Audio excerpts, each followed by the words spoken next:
and that's how I ended up in the ER from like 8 to 4. Hey everyone, welcome back to my channel.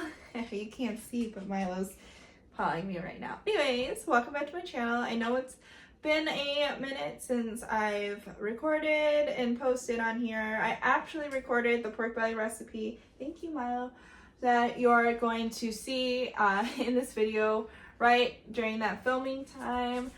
Sorry, he's like really pawing me. He's just kind of worried because, long story short, I went to the ER a couple of days ago. He's very like on me. I will get into that in a sec. But yeah, I wanted to try something different. I wanted to try and film while making food for Milo and myself, maybe depending on how long this video takes. At least Milo's food, and you know, make my coffee and stuff. So yeah, I've had a very long week. Thank you, Milo. Okay, go Milo. I'm gonna just get started out making things while I talk to you guys. So basically, in the past month, oh yeah, I definitely need to go to the garage and grab more eggs. So I guess you won't be seeing my food. I haven't worked out in the past month, and that's because I went into a flare, or like since I last talked to you guys, which I think was about a month. And I started making custom pet bandanas, which has been a lot of fun, and I started about halfway through January, and I got the opportunity to have my first in-person vendor fair a few weeks after I started, or 2 weeks after, which is an amazing opportunity, and I'm very grateful for it. But with that, I had to make a bunch of bandanas because I was making them to order at the time from the orders I was getting. And so with an in-person event, you know, I need to like have bandanas available. And being the, I don't know if this is a type A part of me, but I worked from morning like 8 a.m. to like 11:30 p.m. and maybe ate once. Took very short, I think the only breaks I really took was to go to the bathroom and then to eat dinner. And yeah, I know, not healthy at all. Anyways, I was expecting myself to go into like a little bit of a flare, which would have been fine had I been able to sleep and recover, because you know, I had nothing major planned after, so I was like, oh, it's gonna be fine, just like get it done. And I set a goal for myself. They didn't give me a goal, I set it for myself. I did this to myself. Would have been fine had the weather not drastically dropped. What I mean by this is, you know, it was kind of cold, maybe in like the teens. And then by the time my event came around that night, it was 4 degrees, and I'm very sensitive to barometric pressure change for both my autoimmune and my migraines. And what happened was it dropped to the negatives for the next 2 weeks.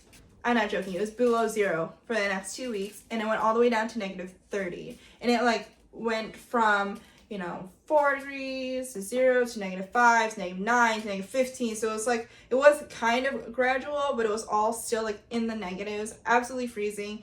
Even though I tried to not leave my house unless absolutely necessary, I can still feel the effects of the environmental pressure and the rapid change, even sitting in my house. But that wasn't the worst part. The worst part was it went from -30 to 50 in 2 days. This is in Fahrenheit. I think the next day after it was -30, it was like 30, 40 degrees. I thought it said 40. But then the day after that was like 50. It's been, yeah, right now it's 41, it's gonna be 52. And this was in like the last like week. Well, it's great that it went warm, that drastic switch. I've been waiting for the stove to heat up, that's why I've just like kept the egg in my hand. With that drastic switch caused what we believe to be a rare migraine. I am going to meet with my neurologist today to see what he thinks, if that's what we think. I, you know, went to the ER and everything. They ran some imaging, and what came back was the same small abnormalities that I've had in the past. So we brushed it off to probably being a rare migraine, and that I need to see my neurologist ASAP, and so I am. I was in the ER from 8 a.m. to 4 p.m., which was not fun. And I know, you know, ERs, not that ERs are ever fun, but I've never been in the ER for that long. That was rough, because I wasn't allowed to eat or drink, and I hadn't eaten since like 6 p.m. the night before, so that was awful. So basically what happened was I wasn't feeling so well Sunday. It's Wednesday, by the way, and I went to ER on Monday. This all happened like Sunday to Monday. What happened was in the morning, I did notice I had a weird ringing in my ear, and I usually get ringing in my ear when I have migraines. It's one of my telltale signs. I usually get aura, and like I get pressure in my right side. Like there's all these signs that I get. But what has been a little bit concerning was that this past August, migraines have changed. I actually almost passed out. You know, we talked it up to you. I get like vertigo migraines, stuff like that. When I started upping my autoimmune medication, my migraines started to happen way less frequently. It was great. So I hadn't really had any major migraine thing for quite a while, from like August on. I've had migraines, but nothing like, oh my god, since August. And then a couple days ago, my ring in my ear was different. It was a different pitch. Didn't think much of it. My head wasn't hurting. I wasn't sensitive to light or anything. Stomach wasn't feeling that great at night, and I did notice migraine, or Milo. Migraine. My brain's still not fully back. Milo does alert to migraines usually. This one, I didn't know this. His alert was different this time. He was very like affectionate. He didn't want to leave my side, and he always sits with me on the couch and stuff like that. But this was different. He was like laying on me and like right across my chest and on my stomach, and he was like literally on me anytime I would be sitting down. And he didn't like that I leave him for a sec? I don't remember if I went and did something. But anyways, he did not want to leave my side. And usually he's not like that much of a Velcro dog. Like if he senses something, he'll come over. But he likes to, you know, stare out the window and like play with his toys and stuff like that. So that was odd looking back. And when we went to bed, it was the same thing. Like he always sleeps with me. He always sleeps right by my head, or he snuggles me. But he really just wanted to make sure that his face was like in my face this time. I couldn't fall asleep. What happened was, you know, on my phone, this and that. But I was like, uh-oh, something feels wrong. Like, I don't feel right. Something felt wrong. And the only other time I've had a feeling like that was when I got Bell's palsy when we were stationed in Vegas. That was weird. I woke up when I was, you know, brushing my teeth and stuff. I looked in the mirror. Something in my body told me to just smile. I don't know why. It's not like I wake up in the morning and smile at myself, and I couldn't smile on half my face. So that was the only other time I've ever had like a weird feeling like that. I'm not very good at this doing two things at once right now, because I clearly just like talking to you guys mainly. But anyways, I had a weird feeling that my eye felt funny. No pressure, no pain, just that something was wrong. And I got up, and like Milo is pawing me, he's nudging me, he's like, mom, and I'm like, I don't know what's happening. And I wasn't like outwardly panicking, so it's not like he was responding to that. I kind of just like stood up and was like in shock, like, wait, what's going on? And I will forever remember this. I looked at Milo and I'm like, why can't I see you that well? And I covered my left eye and I'm like, I see you perfectly fine. My right eye, I covered my left, and half my vision was gone, and all I could see was, I guess because he was facing me, would be like the right side of his ear, his right ear. And then the rest of his face, I couldn't see. It was black. That lasted for about a minute and a half, at most 2 minutes. I think my vision fully came back probably about 2 minutes later.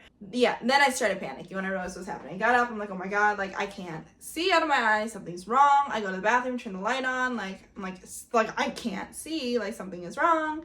And then all of a sudden it slowly started coming back, and that weird feeling in my eye was getting better. And like I was saying, I wasn't really feeling well that day. I was nauseous and stuff and throwing up. So I was like, oh, like, this is weird. This is gonna sound so bad. I got sick again. And I was like, I think I need to go to the ER. But I went to lay down for a sec. Like, okay, like calm down. Try not to like panic anymore. I fell asleep somehow. So I don't know if I passed out. I don't know what happened. Because next thing you know, I am waking up in the morning because I'm having now flared nerve pain, which I haven't had in a really long time, and that's what woke me up. And I was like, something is clearly wrong. So, you know, I went to go get seen, and that's how I ended up in the ER from like 8 to 4. But that has been my life recently, and why I haven't been able to film as much or ever edit that pork belly video I filmed like a month ago, which I'm gonna post with this life update vlog thing. I will say it was my first time doing air fried pork belly, but not my first time making this pork belly. I usually do it in the stove or like in the oven, but the oven wasn't getting hot enough. And the old air fryer, I tried it, but it was smoking too much. For the time that it was in there, some of the skin did get really, really crispy compared to the oven. So I was like, cool, I'm gonna try out their new air fryer. We have a Ninja air fryer now, and yeah, no, it worked great. You'll see me like mess up a couple steps, and I will say on the video like what I should have done better and what I was supposed to do, like this and that. I highly recommend making it if you like Cantonese crispy pork belly. It's very good in the air fryer, and you don't need to wait days to let it dry out like I was doing before. That's been my life. I have another vendor fair event on March 15th, same place. Super excited. Added more fabric patterns, making more work for myself, but I'm excited. I want to do it. I want to add those patterns. Just something my gut's telling me to add more. So hopefully it works out, especially because the event's a lot longer, so I do need more bandanas anyways. So yeah, excited for that. And then I have another event coming up this 4 days in June, another vendor event, and very excited for that. Trying to do things to prepare for the next stage phase of my life, is I'm gonna phrase it, because you know it's a sensitive topic, but yeah, so we'll see what happens. This migraine episode was not comforting. I hope it's a one and done kind of thing. That's been everything that's happening. I have more I want to talk about, but I can see that this video is already like 13 minutes long, and I have the whole pork belly part to do still. So oh, I did want to show you guys one thing though. If you can't have dairy like I can't, this creamer from Kroger/Smith's, I think this is called. Don't mind this, I burned my arm making bread the other day. This tastes so good. I usually put it in my little Nespresso frother with a little bit of goat milk. For those who don't know, I'm allergic to cow's milk and probably sheep milk, but I can have goat milk.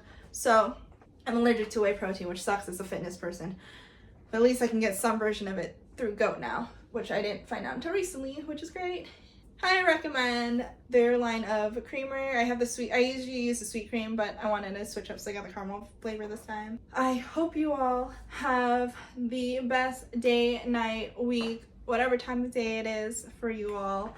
And thank you so much for watching. And if you watched the whole thing and listening to me ramble this whole time, thank you very much. I can talk a lot and I'm a little all over the place, especially after the migraine stuff. Hey everyone, I am popping back in because I wanted to explain ahead of time why I look completely different in my outro. I originally filmed it after the funeral portrait, If Not For Me, in Archer's concert, which was the same day that I filmed the pork belly. And I thought I was gonna vlog a little more before the concert and everything and post clips of the concert, but my video's too long and you know how it goes. So yeah, that's to give a brief explanation of why I am talking about the concert, because I did not talk about it all in this video before then. Up next will be a pork belly video recipe walkthrough. If you like me doing videos like that, please let me know so that I can try and record more of that, and I will if someone else wants to see stuff like that. I hope you guys enjoyed the recipe. Everyone, so let's get started with this recipe, shall we? I like to start with some gloves because I don't like touching pork with bare hands. Taking a knife and scraping off as much of the gunk and little fur as I can. You could also flash boil the pork belly to get more of the gunk off, but I wanted to make this process as easy and quick as possible. Throughout the whole process, you also want to pat the skin and the flesh down with a paper towel to try and get it as dry as you can, because that's going to help get the skin crispy, as well as poking as many holes as you can, being careful not to make the holes too deep where you puncture into the flesh. I haven't had that problem, and I've actually found using a fork to be the easiest for me. You could use a knife, you could use other things, so the fork seems to be the easiest and had the best results so far.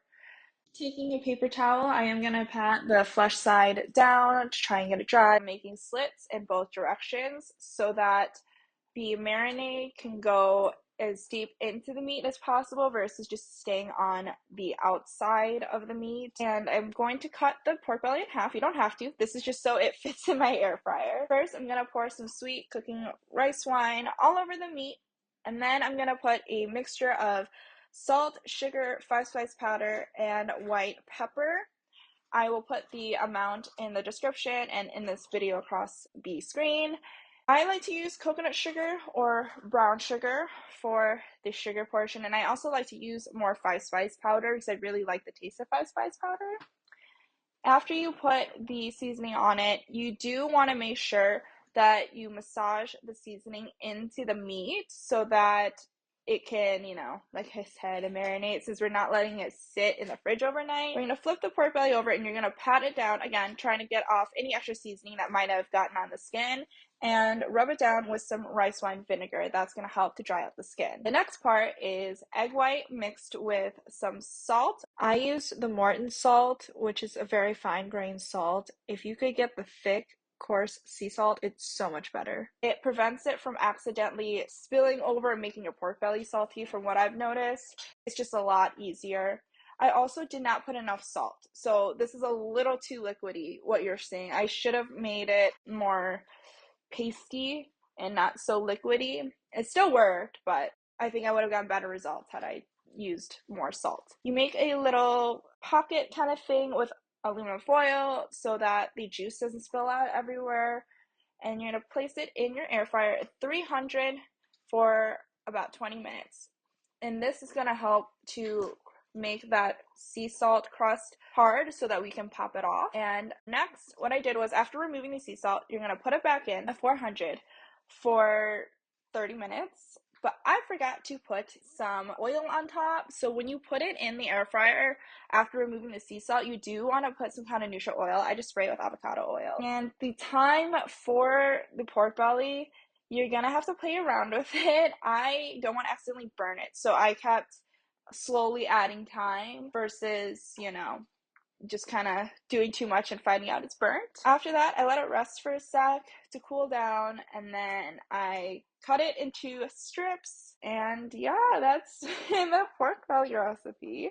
I apologize for talking so fast, trying not to make this video too long, but I really hope that you guys like this recipe and this video and learn from my mistakes of not making the sea salt paste thick enough, and also not putting the oil on right away after taking the sea salt crust off, because I don't have to do that when I make it in the oven, and so I forgot for a sec. But yeah, hope you guys enjoyed the recipe.